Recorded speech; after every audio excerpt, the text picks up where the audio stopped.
Aku tahu feeling inferior karena mungkin dibandingkan satu sama lain, apalagi sama orang-orang terdekat itu gak enak. Dan rasanya tuh kayak bikin diri sendiri jadi lost control. Dan pasti kita tuh seek for help, entah itu nyari kata-kata atau entah nyari penyemangat.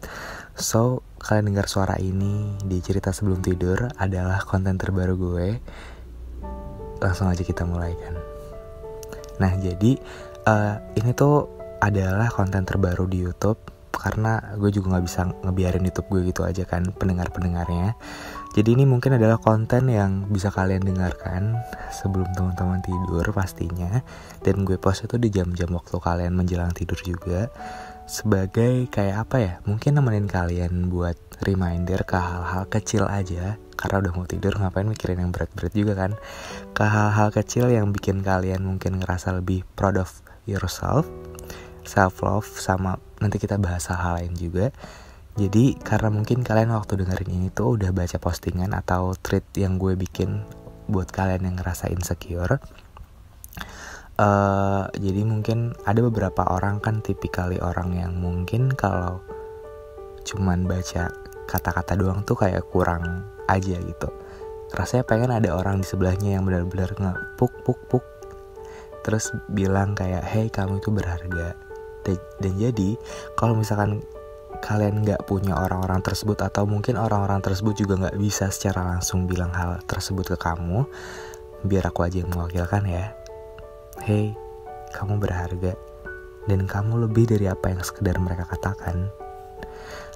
Waktu itu aku berusaha banget buat terlihat menarik, buat terlihat lebih baik, padahal sebenarnya itu tuh hanya sekedar ilusi semata.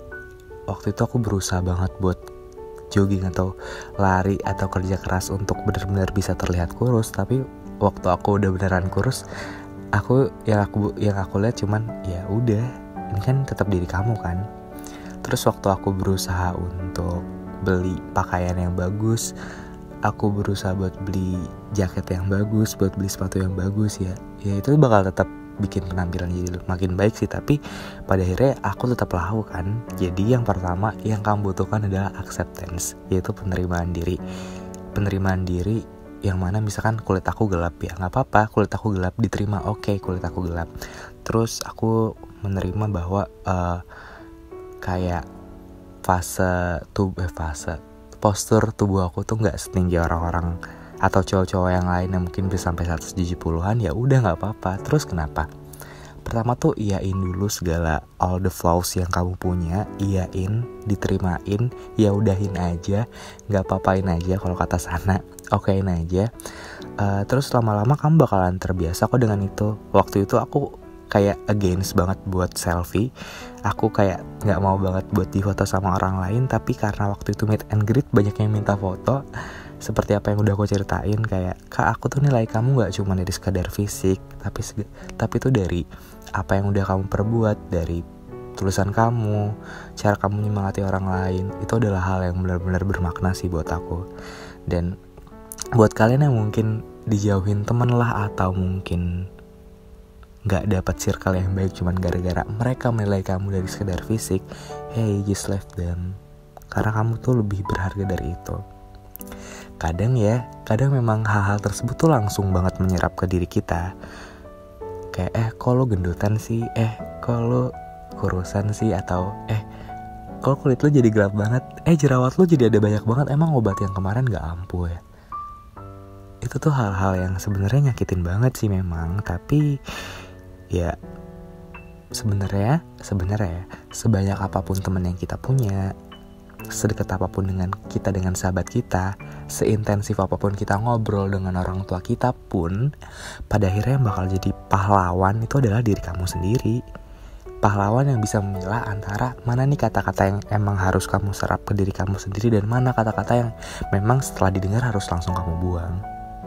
Dan yang kamu perluin adalah sekarang tidak memperdulikan kata-kata itu. Kayak body shaming lah, hal-hal yang bikin kamu cuman feeling inferior dan gak merasa bersyukur, itu tuh gak baik untuk dirawat terus-terusan. Karena sekali lagi, mungkin buat kalian yang ngerasa insecure, kak tapi kan gini-gini, kayak pembelaan gitu kan. sebenarnya kamu bisa ngebuktiin dengan cara pertama, ignore them, ya udah biarin aja. Terus tetap berbuat baik terhadap sesama. Oh ya, aku pengen ngucapin juga turut berduka cita for what happened in Lebanon. Aku jadi situ jadi langsung mengambil kesimpulan bahwa ajal tuh bisa datang kapan aja. Jadi berbuat baik yang ditunda-tunda.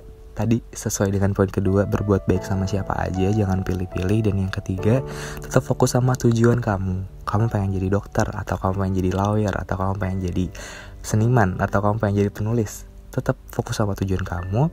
And then ketika tujuan kamu sudah berjalan dan mengarah ke tujuan itu, hasil karyanya dikasih sama orang-orang, atau kamu kasihin ke orang-orang yang pernah menjatuhkan kamu. Karena gak sedikit yang pengen kamu jatuh, gak sedikit orang-orang yang pengen kamu nyerah, dan gak sedikit orang-orang yang pengen kamu gak merasa bersyukur dengan diri kamu sendiri. Padahal kan gak bisa diubah, itu udah pemberian dari Tuhan kan.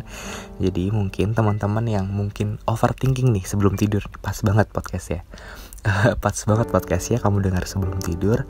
Please note, kamu itu berharga banget kok.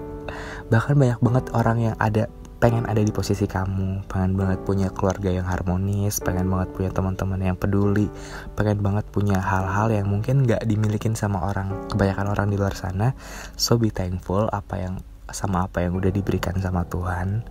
Karena life is changing, kayak roda tuh berputar. Mungkin bisa jadi kamu yang dalam posisinya gak enak bisa jadi enak, atau sebaliknya kan. Jadi itu tadi, kalau kamu mungkin cuman merasa yang kamu butuhkan tuh sendiri, ya udah nggak apa-apa sendiri dulu. Tapi jangan banget untuk jadi keras banget sama diri kamu sendiri. Kamu jadi diet yang nggak sehat ke tubuh kamu, cuman pengen kamu dapetin postur tubuh yang sebenarnya kalau udah dilihat kan yang ngerasain tuh diri kamu sendiri ya. Kamu tuh maksudnya di dalam diri kamu tuh ada jiwa kamu yang mana yang ngerasain bahagia tuh kamu kan. Soalnya waktu itu aku udah pernah try so hard banget ke diri aku sendiri. Aku waktu itu kan berusaha banget buat jadi kurus, dan aku tuh beli banyak skincare juga. Dan itu tuh ngabisin banget uang royalti aku. Terus waktu aku udah pakai semua, pertama, apakah aku bahagia? Sebenarnya biasa aja. Mungkin bahagianya karena dengar perkataan orang yang lo jadi bening banget, lo jadi gini banget. Terus aku jadi sadar waktu aku pulang ke kosan, waktu itu masih di kos ya. Pulang ke kosan, guys, masa iya sih standar kebahagiaan kamu adalah kata-kata dari mereka? Itu kan sifatnya tuh kayak cuman adiktif banget sih memang, tapi itu kan nggak selamanya bisa dijadikan tolak ukur. Makanya aku pernah nulisin sesuatu di Instagram bahwa jangan jadikan perkataan mereka tuh sebagai tolak ukur kebahagiaan kamu, karena kamu bakalan sakit nantinya pada akhirnya. Kalau misalkan mereka pergi, kamu bakal apa? Apakah kamu bakalan kurang bahagia atau bahkan gak bisa bahagia? Enggak juga kan? Jadi sebenarnya yang kamu punya itu adalah diri kamu sendiri. Bahkan ya, kalau misalkan mereka berusaha jatuhin kamu tapi kamu udah berusaha kuat, ya udah terserah. Kan kamu yang pertama tadi udah acceptance. Emang terusnya mau digimanain? Ini udah pemberian, dan yang harusnya gue lakukan adalah bersyukur karena sudah diberi kan. Ibaratnya ketika kamu sudah diberi sesuatu, masa ya kamu menolak? Teman kamu mau ngasih masakan dia, misalkan kue yang dia buat, yang kamu lakukan adalah menerima kue itu dan coba nikmati dan coba syukuri.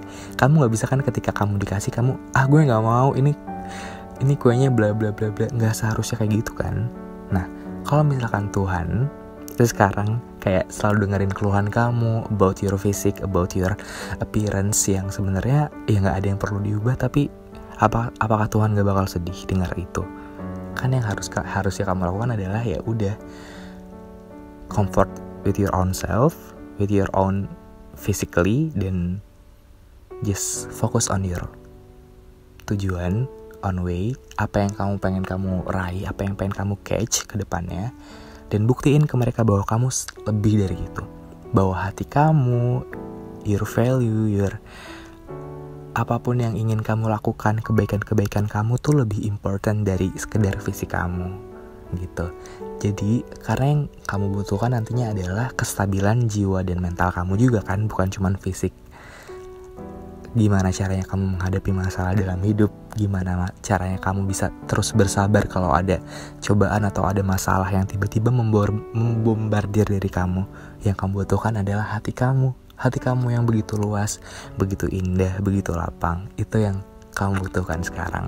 Karena kalau misalkan fisik aja, itu teman-teman itu bakalan capek banget sih pada akhirnya. So mungkin itu aja yang bisa gue sampein. Terima kasih udah mau nyobain dengerin ke podcast YouTube gue, yaitu Cerita Sebelum Tidur. Kalau ada masukan atau saran, feel free untuk komen, dan feel free juga untuk bercerita, karena mungkin gue bakalan bacain cerita-cerita kalian di segmen selanjutnya. Jadi buat yang mau cerita bisa kirim cerita kalian ke email hellobagas@gmail.com. So gue Bagas pamit undur diri. Sampai ketemu di Cerita Sebelum Tidur selanjutnya. Dadah.